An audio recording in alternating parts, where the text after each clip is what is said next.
Major military infrastructure upgrade is taking place at the Andaman and Nicobar Islands, including revamping airfields and jetties and building additional logistics and storage facilities, a base for military personnel, and a robust surveillance infrastructure.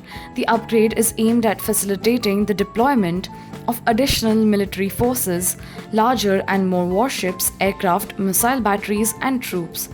The Great Nicobar is the southernmost and largest of the Nicobar Islands, a sparsely inhabited small patch of mainly tropical rainforest in southeastern Bay of Bengal.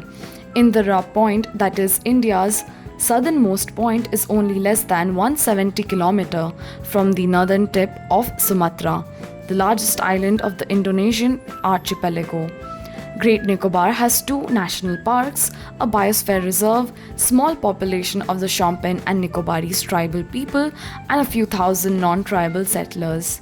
The Andaman and Nicobar Islands are a cluster of 836 islands separated into two groups, that is the Andaman Islands to the north and the Nicobar Islands to the south, separated by the 150 km wide 10-degree channel. The mega infrastructure project, which is being implemented by the Andaman and Nicobar Islands Integrated Development Corporation, that is ANIDCO, is proposed to include an international container transshipment terminal, that is ICTT, a greenfield international airport, a township, and a gas and solar-based power plant.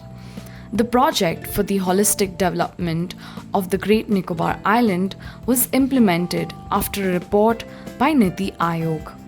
A pre-feasibility report flagged the opportunity to leverage the strategic location of the island, which is roughly equidistant from Colombo in Sri Lanka to the southwest and Port Klang in Malaysia and Singapore to the southeast. It is close to the Malacca Strait, the main waterway that connects the Indian Ocean to the Pacific, and the ICTT is expected to allow Great Nicobar to participate in the regional and global maritime economy by becoming a major player in cargo transshipment.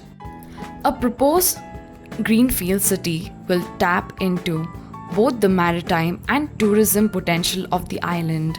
The site for the proposed ICTT and power plant is Galathea Bay on the southeastern corner of Great Nicobar Island, where there is no human habitation.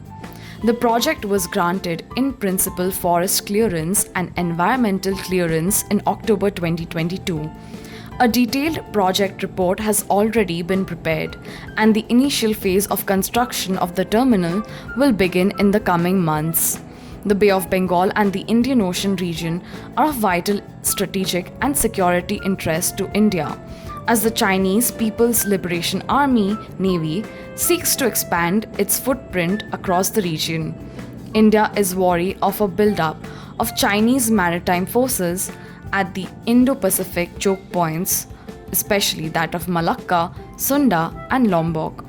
China's attempts to expand its footprint in the region includes building a military facility at Coco Islands in Myanmar, lying just 55 km to the north of Andaman and Nicobar Islands. However, environmentalists and forest conservationists are focused on the potentially devastating impact on the Shompen, a particularly vulnerable tribal group, that is PVTG, who are hunter-gatherers with an estimated population of a few hundred individuals who live in a tribal reserve on the island. It has been alleged that the project violates the rights of the tribal population and will impact the island's ecology with the felling of nearly 1 million trees. It is feared that the port project will destroy coral reefs with spin-off effects on the local marine ecosystem and pose a threat to the terrestrial Nicobar megapod birds and leatherback turtles who nest in the Galathea Bay area. This brings us to the end of our video. We hope that you found it informative for your exam preparations. Please click on the like button, share our videos with your friends, and subscribe to our channel on YouTube and follow us on Instagram. Thank you for watching this. I will see you in our next.